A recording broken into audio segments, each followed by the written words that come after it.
إن الحمد لله نحمده ونستعينه ونستغفره ونعوذ بالله من شرور أنفسنا ومن سيئات أعمالنا من يهده الله فلا مضل له ومن يضلل فلا هادي له وأشهد أن لا إله إلا الله وحده لا شريك له وأشهد أن محمدا عبده ورسوله يا أيها الذين آمنوا اتقوا الله حق تقاته ولا تموتن إلا وأنتم مسلمون يا أيها الناس اتقوا ربكم الذي خلقكم من نفس واحدة وخلق منها زوجها وبث منهما رجالا كثيرا ونساء واتقوا الله الذي تساءلون به والأرحام إن الله كان عليكم رقيبا يا أيها الذين آمنوا اتقوا الله وقولوا قولا سديدا يصلح لكم أعمالكم ويغفر لكم ذنوبكم ومن يطع الله ورسوله فقد فاز فوزا عظيما أما بعد فإن خير الحديث كتاب الله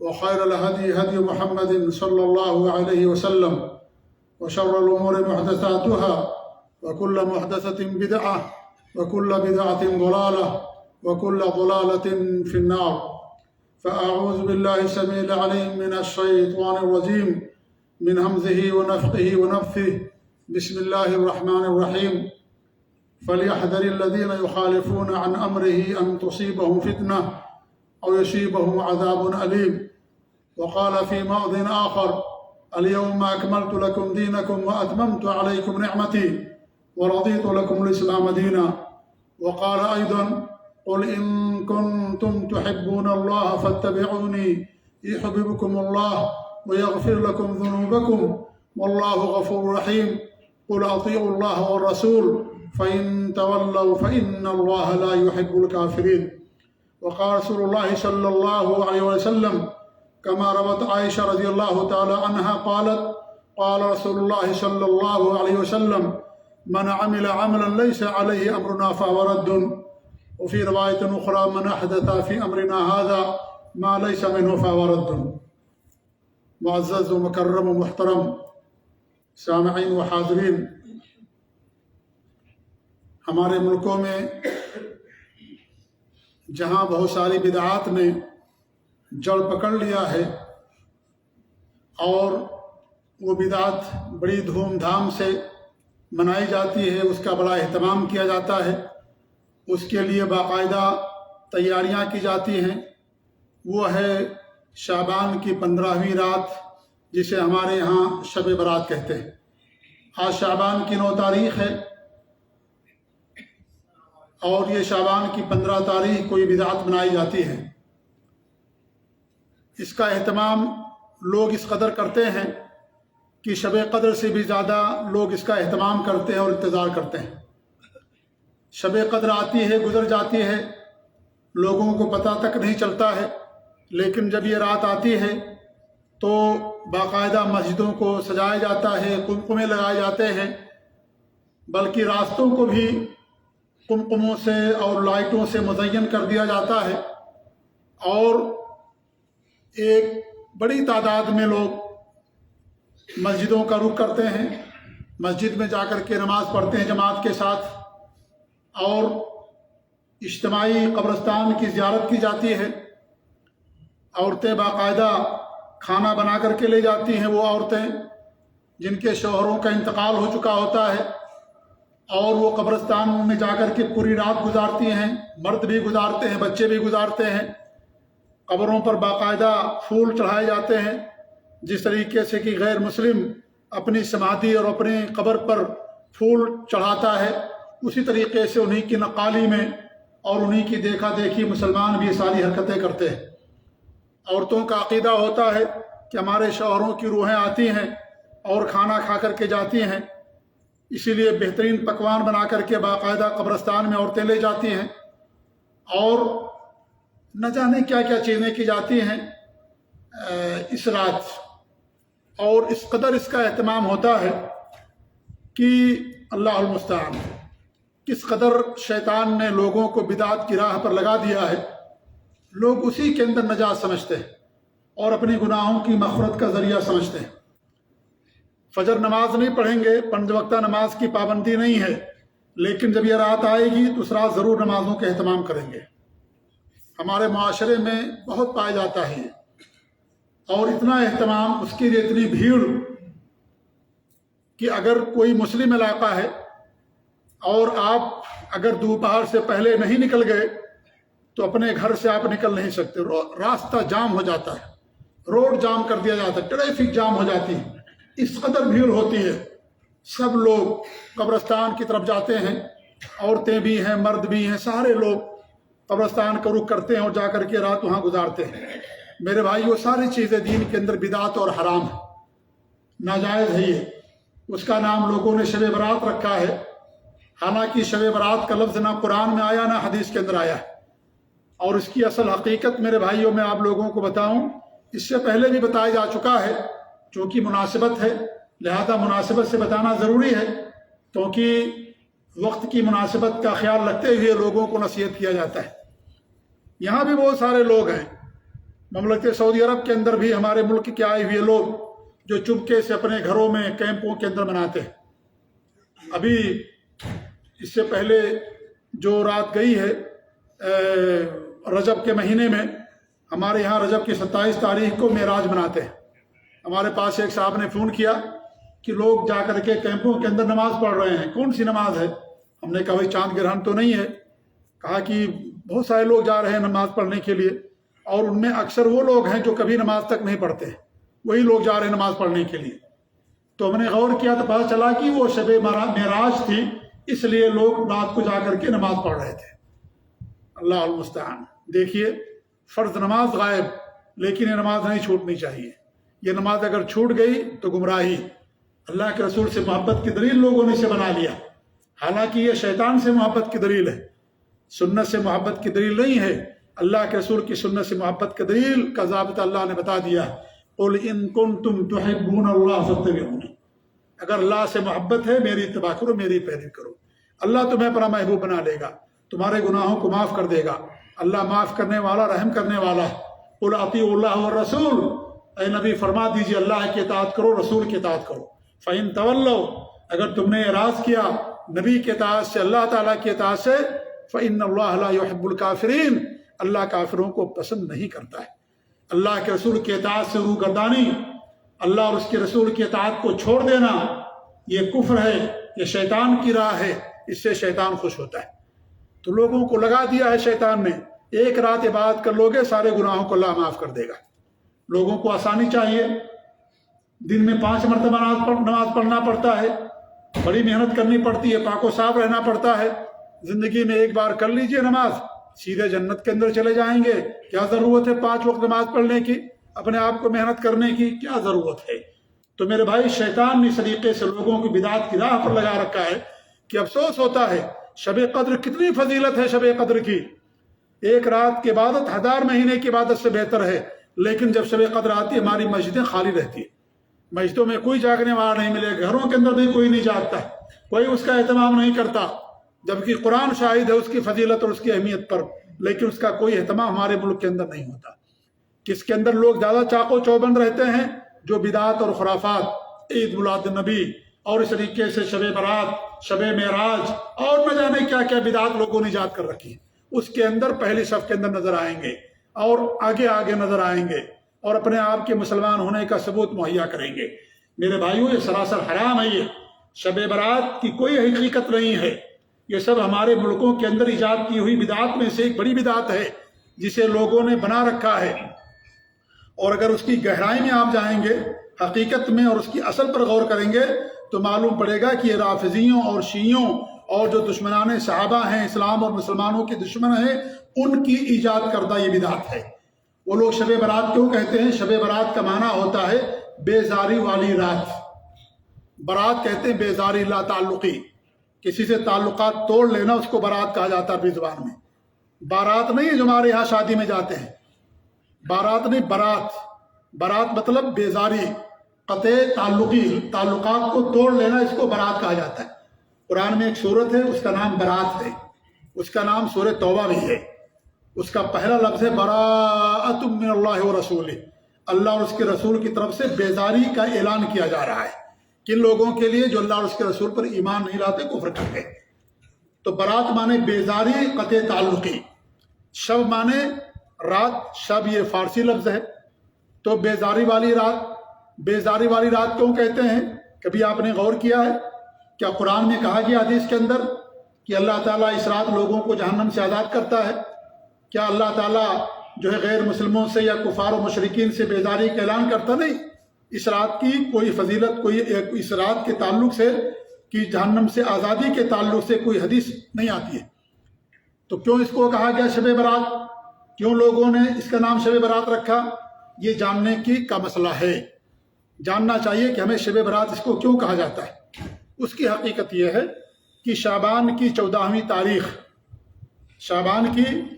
تاریخ یہ شیعوں کا جو 12واں امام ہے، وہ جو کسی غار کے اندر چھپ گیا ہے، جس کو امام غائب کہتے ہیں، جو تقریباً 700 یا 800 سالوں سے غائب ہے، اور اصلی قرآن جسے وہ لوگ مصحف فاطمہ کہتے ہیں، اس قرآن کو لے کر کے غار کے اندر چھپا ہوا ہے۔ اور وہ 14ویں تاریخ کو کیا کرتے ہیں؟ اس امام کی ولادت پر جشن مناتے، خوشی مناتے، ان کا جو 12واں امام ہے، اسی لیے ان کو اثنا عشری بھی کہا جاتا ہے۔ کیوں کہتے ہیں؟ کیونکہ یہ 12 اماموں کا عقیدہ رکھتے ہیں، 12 امام جو سب معصوم ہیں، نبیوں سے بھی ان کا اونچا مقام ہے، عالم الغیب ہیں، دنیا کے اندر تصرف کرتے ہیں، دنیا ان کے اشارے پر چلتی ہے، کان ما یکون کی خبر، ساری چیزیں انہیں معلوم رہتی ہیں۔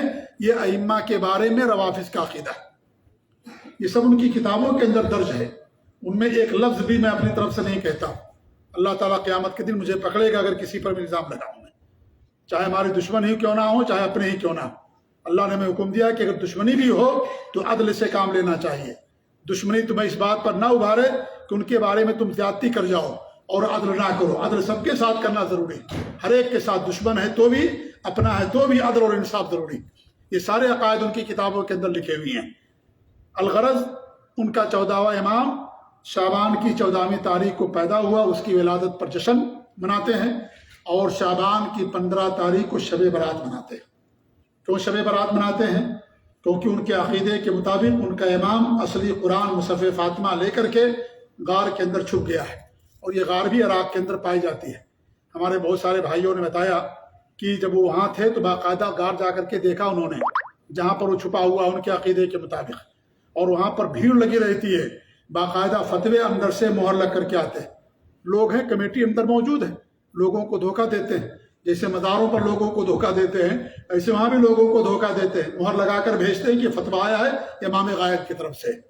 ٹھیک ہے، جنہوں نے دیکھا باقاعدہ انہوں نے حلفیہ بیان کیا۔ یہ ہمارے پاکستان کے کچھ بھائی وہاں رہتے تھے، تو انہوں نے مجھ سے اس سے پہلے آپ کے اسی راس الغار کے اندر انہوں نے مجھ سے باتیں بتائیں، آج سے تقریباً کئی سال پہلے کی بات ہے۔ تو انہوں نے کہا کہ ہم نے اپنی آنکھوں سے دیکھا یہ ساری چیزیں۔ تو یہ 14ویں تاریخ ان کے امام غائب کی ولادت کی تاریخ، اور شعبان کی 15ویں تاریخ شب برات۔ شب برات کیوں؟ اس لیے کہ یہ قرآن جو ہمارے پاس موجود ہے اس سے بیزاری کی رات ہے۔ وہ اعلان کرتے ہیں کہ ہم اس قرآن کو نہیں مانتے، اب وقت آ گیا ہے، اصلی قرآن لے کر کے دنیا کے اندر آ جائیے۔ اور اس کے لیے باقاعدہ خط بھی لکھتے ہیں وہ لوگ، اور اپنے امام کو بھیجتے بھی ہیں، سمندر میں ڈال دیں گے، نہر میں ڈال دیں گے، دریا میں ڈال دیں گے۔ اگر ایسے عقیدے کے لوگ آپ کے علاقے میں رہے تو آپ پوچھیے ان سے، بتائیں گے وہ کہ ہاں ہوتا ہمارے ہاں، اور ہو سکتا تقیہ بھی کر لیں، جھوٹ بول جائیں کہ سب ہمارے یہاں نہیں ہوتا، کیونکہ سب سے زیادہ جھوٹی قوم وہی ہے دنیا کے اندر۔ شیخ الاسلام ابن تیمیہ رحمۃ اللہ علیہ فرماتے ہیں کہ رافضہ سے پڑھ کر کے جھوٹی قوم دنیا کے اندر نہیں پیدا ہوئی، کافروں سے بھی زیادہ، مشرکین سے بھی زیادہ وہ لوگ جھوٹ بولتے ہیں، تقیہ کر لیں گے، آپ کو صحیح بات نہیں بتائیں گے۔ تو یہ ان کا عقیدہ ہے، اس لیے شب برات کہتے ہیں۔ اب اگر یہ حقیقت بتا دیتے تو جو سیدھے سادے جو سنی مسلمان ہیں، جو سن کر کے مسلمان ہو گئے ہیں، وہ لوگ نہیں ان چیزوں کو نہیں مناتے۔ اس لیے انہوں نے کیا عقیدہ گڑھا، کیا مشہور کر دیا کہ شب برات اس لیے کہتے ہیں کہ اللہ تعالیٰ اس رات لوگوں کو جہنم سے آزاد کرتا ہے، آزادی والی رات ہے، اس لیے شب برات کہا جاتا ہے۔ حالانکہ قرآن و حدیث میں کہیں آزادی والی رات اس کو نہیں کہا گیا، کہیں نہیں کہا گیا۔ آزادی والی رات کیا ہے؟ رمضان کے مہینے میں اللہ تعالیٰ لوگوں کو جہنم سے آزاد کرتا ہے۔ صحیح بخاری کی حدیث کی روزانہ اللہ تعالیٰ لوگوں کو جہنم سے آزاد کرتا ہے۔ رمضان کا مہینہ جہنم سے آزادی کا مہینہ ہے، اور اس طریقے سے عرفات کے دن اللہ تعالیٰ لوگوں کو جہنم سے آزاد کرتا ہے۔ عرفات کے دن. لیکن شعبان کی 15 تاریخ کسی بھی حدیث کے اندر نہیں آتا کہ اللہ تعالیٰ لوگوں کو جہنم سے آزاد کرتا ہے. لیکن انہوں نے جھوٹی بات کڑھی اور یہ چیز لوگوں کے اندر مشہور کر دیا. کون نہیں چاہے گا بھائی جہنم سے آزادی؟ ہر انسان چاہتا ہے جنت، ہر انسان جہنم سے بچنا چاہتا ہے. بہت مختصر فارمولہ مل گیا، ایک رات جشن منا لو، جا کر کے نماز پڑھ لو، خلاص جہنم سے آزادی کا پروانہ مل گیا، تمہیں کچھ کرنے کی ضرورت نہیں ہے. تو یہ میرے بھائیو اصل حقیقت ہے اس بدعت کی، جو میں نے آپ کے سامنے کھول کر کے بڑے مختصر لفظوں میں میں نے آپ کے سامنے بیان کیا. اس رات اور بھی بہت ساری چیزیں کی جاتی ہیں. ہمارے یہاں لوگ حلوہ بھی کھاتے ہیں، حلوہ خوری کی رسم بھی ادا کی جاتی ہے، اور اس کے لیے ایک افسانہ سنایا جاتا ہے. افسانہ کہ آپ صلی اللہ علیہ وسلم نے اس رات کھایا اور آپ کے دندان مبارک شہید ہو گئے تھے، اس لیے ہم بھی کھاتے. اللہ کے رسول صلی اللہ علیہ وسلم کی سنت اور آپ کی اتباع میں ویس القرنی کا افسانہ لوگوں کے سامنے بیان کیا جاتا ہے کہ انہوں نے اس طریقے سے کھایا تو اتنا ان کا مقام ملا، مرتبہ ملا. تو میرے بھائی یہ بھی سن لیجئے کہ اللہ کے رسول صلی اللہ علیہ وسلم کے دانت کب توڑے گئے تھے؟ غزوہ احد کے اندر. غزوہ احد رمضان کے بعد جو مہینہ آتا، شوال کا مہینہ، شوال کے مہینے میں غزوہ احد پیش آئی تھی. رمضان کے بعد. شعبان کب آتا ہے؟ شعبان تو رمضان سے پہلے آ جاتا ہے. اور شوال کب آتا ہے؟ رمضان کے بعد آتا ہے. رمضان، شوال، ذی القعدہ، ذی الحجہ. ابھی شعبان چل رہا، پھر رمضان آئے گا. تو ہمارے نبی نے مان لیجیے اگر حلوہ کھایا تھا تو پھر اس تاریخ کو کھایا ہوگا جس رات ہمارے نبی صلی اللہ علیہ وسلم کے دندان توڑے گئے تھے، یا جس دن یہ واقعہ پیش آیا تھا. لیکن شعبان میں تو آپ نے نہیں کھایا ہوگا، تو شعبان میں کیوں کھایا جاتا ہے؟ سوچنے کی بات ہے میرے بھائی، یہ ساری باتیں. اور اللہ کے رسول صلی اللہ علیہ وسلم نے اس طرح کا حلوہ تو نہیں کھایا ہوگا جس طریقے سے ہمارے ملکوں کے اندر کھایا جاتا ہے. اس میں ہر قسم کے ڈرائی فروٹس رہتے ہیں، باقاعدہ مسابقہ اور مقابلہ ہوتا ہے کہ اس بار کس کا حلوہ سب سے بہتر رہا، کس نے اتنا زیادہ خرچ کیا. آپ صلی اللہ علیہ وسلم تو بغیر چھنا ہوا آٹا بھی آپ کو میسر نہیں ہوتا تھا. مہینے گزر جاتے تھے، آپ کے گھر کے اندر چراغ نہیں جلتا تھا. پانی اور کھجور کھا کر کے آپ زندگی گزارتے تھے. حلوہ کھانا غلط نہیں ہے، لیکن اسے سنت کا نام دے کر کے کھانا یہ غلط ہے، اور اس رات کھانا یہ غلط ہے. آپ حلوہ کھائیے، ہر دن کھائیے، کون منع کرتا آپ کو؟ میٹھی چیز ہے، لیکن سنت کا نام دے کر کے، اللہ کے رسول کی سنتوں کو چھوڑ کر کے، ان سنتوں کو چھوڑ کر کے اور بدعات کا سنت کا نام دے کر کے اللہ کے رسول صلی اللہ علیہ وسلم سے محبت کی دلیل بنا کر کے کھانا، یہ سراسر حرام ہونا جائز ہے. آپ جو مرضی جو کھانا کھائیے، جو چیز حلال ہے شریعت میں کھا سکتے ہیں. آپ اونٹ کا گوشت کھائیے، بکری کا گوشت کھائیے، گائے کا گوشت کھائیے، بھینس کا گوشت کھائیے، پورا بکرا اکیلے کھا جائیے، کون آپ کو منع کرتا ہے؟ لیکن آپ اسے سنت کا نام دے کر کھائیں گے کہ ہمارے نبی نے اس رات کھایا تھا لہٰذا ہم بھی کھاتے ہیں، یہ چیز غلط ہو جاتی ہے. ہمارے نبی نے اس رات نہیں کھایا تھا. ہمارے نبی نے اگر کھایا بھی تھا، مان لیجیے تھوڑی دیر کے لیے، تو کوئی ایسی غذا کھائی ہوگی جو ہلکی پھلکی رہی ہوگی، اسے حلوہ دے دینا، یا حلوہ بھی کھایا ہوگا مان لیں تھوڑی دیر کے لیے، تو شوال کے مہینے میں کھایا ہوگا، نہ کہ شعبان کے مہینے میں. تو پھر پہلے یہ چیز کیوں کر لی جاتی ہے؟ تو اس لیے میرے بھائی یہ بھی چیز حرام غلط ہے شریعت کے اندر. یہ بھی ایک بدعت ہے جو معاشرے کے اندر لوگوں نے کھانے پینے کا بہانہ اور ذریعہ بنا لیا، اپنا پیٹ پالنے کا ذریعہ لوگوں نے بنا لیا. اور ایسے ہی جو عورتیں جا کر کے اجتماعی زیارت کرتی ہیں، قبرستان کی سارے لوگ جاتے ہیں، میرے بھائی یہ بھی صحیح نہیں ہے شریعت کے اندر کہ آپ کسی رات کو اس کے لیے خاص کر دیں. یہ غلط ہے شریعت کے اندر ایسا کرنا. آپ اجتماعی، آپ قبرستان کی زیارت کبھی بھی کر سکتے ہیں. آپ اس کو خاص کر دیں کہ ہم شعبان کی 15 تاریخ کو جائیں گے، یہ چیز بدعت ہو جائے گی، کیونکہ ہمارے بھی اس کو خاص نہیں کیا ہے. جب آپ کو موقع ملے تب آپ کر لیجئے. اب یہ تو فیشن بن گیا ہے، یہ تو باقاعدہ ایک عادت بن گئی ہے، اور اس طریقے سارے لوگ جاتے ہیں اور رات بھر جا کر کے وہاں گزارتے ہیں. آپ کبھی بھی قبرستان کی زیارت کر سکتے ہیں. اس کو کسی دن خاص کر دینا کہ میں فلاں دن جاؤں گا، فلاں رات جاؤں گا، عید کے دن جاؤں گا، بقرعید کے دن جاؤں گا، یا مہینے میں فلاں تاریخ کو جاؤں گا، یہی چیز بدعت ہو جاتی ہے. جو چیز عام ہے اس کو عام رکھے، جو مطلق اس کو مطلق رکھیے، اس کو مقید کر دینا، خاص کر دینا، یہیں سے اس کے اندر بدعت آ جاتی ہے. کیونکہ ہمارے نبی نے اس کو خاص نہیں کیا. ہمارے نبی نے قبرستان کی زیارت کے لیے دن خاص نہیں کیا ہے، بلکہ عام رکھا، جب انسان کو موقع ملے جا کر کے زیارت کر لے.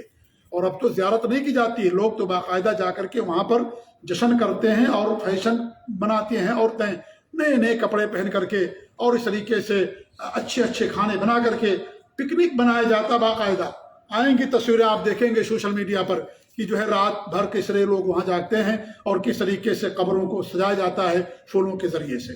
تو باقاعدہ پکنک اور تفریح کا ذریعہ لوگوں نے بنا لیا. یہ سنت کی پر عمل کرنے کی پہچان نہیں میرے بھائیوں. اس لیے یہ چیز کرنا حرام ہے، شریعت کے اندر ناجائز ہے.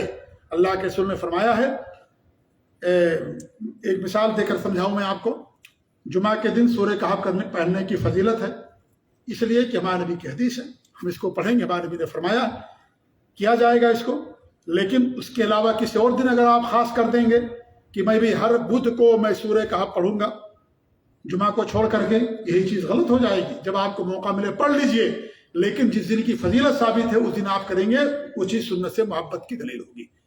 لیکن جب ثابت نہیں، آپ اس کو اپنے لیے ثابت کر کے رکھیں کہ میں اسی دن کروں گا، ہر بدھ کے دن کروں گا یا ہر فلاں دن کروں گا، یہی چیز میرے بھائی جسے ہمارے نبی نے عام رکھا ہے، آپ اسے اگر خاص کر دیں گے یہاں سے اس طرح سے بدعت داخل ہو جاتی ہے. اس لیے چیز حرام ہے شریعت کے اندر ایسا کرنا. عورتوں کا عقیدہ ہوتا ہے کہ روحیں جو ہے ہندوستان کا نام ہے واپس آتی ہیں. کہاں سے ان کی روحیں واپس آتی ہیں؟ وہ کھانا کھا کر کے جاتی ہیں. میرے بھائی جو انسان مر جاتا ہے کسی کی روح دوبارہ دنیا کے اندر واپس نہیں آتی. یہ بھی عقیدہ ہمارا ہونا چاہیے. اللہ نے قرآن میں فرما دیا کہ اگر نیک لوگ ہیں، ان کی سورہ مطففین کے اندر کلا ان کتاب الابرار لفی علیین، جو نیک لوگ ہیں ان کی روحیں علیین اوپر کے اندر رہتی. اور کلا ان کتاب الفجار لفی سجین، جو فاجر ہیں فاسق لوگ ہیں ان کی روحیں کہاں رہتی ہیں؟ ان کی روحیں رہتی ہیں سجین کے اندر. سجین 7ویں زمین کے نیچے، وہاں پر ان کی روحیں قید رہتی ہیں، بند رہتی ہیں. نیک لوگوں کی روحیں اوپر رہتی ہیں، شہداء کی روحیں جنت کے بالا خانوں میں رہتی ہیں. اور جو فاسق و فاجر لوگ ہیں، کافر بدکار لوگ ہیں، منافقین ہیں، ان کی روحیں سجین کے اندر جکڑی اور بند رہتی ہیں. مرنے کے بعد کسی کی روح دوبارہ دنیا کے اندر نہیں آتی ہے. یہ تو ہندوؤں کا عقیدہ، غیر مسلموں کا، جسے آواگمن کہتے ہیں ہندی زبان کے اندر. عربی زبان میں تناسخ ارواح کہا جاتا ہے کہ روحیں نکلتی ہیں اور دوسرا روپ اختیار کر لیتی ہیں، اس کو تناسخ ارواح کہا جاتا ہے. یہ غیر مسلموں کا عقیدہ ہے، مسلمان کا عقیدہ نہیں ہے. اللہ رب العالمین نے جتنا انسان پیدا کرنا تھا، ہر انسان کی روح اللہ رب العالمین نے حضرت آدم علیہ السلام کو پیدا کرنے کے بعد پیدا کر دیا. کسی نئی روح کا جنم نہیں ہوتا ہے. وہی روح جو اللہ نے حضرت آدم کو پیدا کرنے کے بعد روح پیدا کی تھی، وہی روح لے کر کے فرشتہ آتا ہے اور ماں کے پیٹ میں اس روح کو پھونکتا ہے. کوئی نئی روح جنم نہیں لیتی ہے. سب کی روحوں کو اللہ نے پیدا کر کے ان سے عہد لیا ہے. اللہ نے قرآن کے اندر بیان کیا اس حقیقت کو کہ اللہ نے فرمایا کہ الست بربکم قالوا بلی، کیا میں تمہارا رب نہیں ہوں؟ ہم سب نے کہا، ہماری روحوں نے کہا کہ اللہ تو ہی ہمارا رب ہے. ہر انسان کی روح نے اللہ تعالیٰ کے ایک ہونے کے اقرار کیا. اسی لیے ہر انسان کی فطرت ہے توحید، کیونکہ ہر انسان کی روح نے ایک اللہ کا اقرار کیا، اللہ تو ہی ہمارا رب ہے. اور ہمارے بھی حدیث ہے، ہر بچہ کل مولود یولد الفطرہ فابواہ یہودانہ او ینصرانہ او یمجسانہ، ہر بچہ دین اسلام پر فطرت پر پیدا ہوتا ہے، توحید پر پیدا ہوتا ہے. اب اس کے ماں باپ اس کو نصرانی بنا دیتے ہیں، مجوسی بنا دیتے ہیں، یہودی بنا دیتے ہیں. ہمارے نبی نہیں بتایا کہ اس کو مسلمان بنا دیتے. کیوں؟ اس لیے کہ ہر بچہ توحید اور پر پیدا ہوتا ہے، اسلام پر پیدا ہوتا ہے. اس لیے ہمارے نبی نے نہیں فرمایا. تو روح سب کی اللہ نے پیدا کر دی، کسی نئی روح کا جنم نہیں ہوتا ہے. تو یہ عقیدہ رکھنا کہ روح آتی ہے، کھانا کھا کر کے جاتی ہے. کھانا انسان کھاتا ہے، انسان روح اور جسم کے مرکب کا نام ہے، وہ کھاتے ہیں. انسان روح کھانا نہیں کھاتی ہے. انسان اگر مر گیا، کھانا رکھ دیجیے، زندگی بھر پڑا رہے گا، قیامت تک کھانا نہیں کھا پائے گا. روح نہیں اس کے پاس، حرکت نہیں کر سکتا وہ. تو اس طریقے سے یہ عقیدہ کی روحیں آتی ہیں، یہ غیر مسلموں کا عقیدہ. وَمِن وَرَائِهِمْ بَرْزَخٌ إِلَىٰ يَوْمِ يُبْعَثُونَ، اللہ فرماتا ہے ایک دیوار ہے، ایک آڑ ہے، جب تک دوبارہ سور نہیں پھونک دیا جائے گا، جب تک دوبارہ لوگ قبروں سے نہیں اٹھیں گے، کسی کی روح دنیا کے اندر واپس نہیں آتی ہے. قرآن میں اللہ رب العالمین نے فرمایا. تو کسی کی روح واپس نہیں آتی.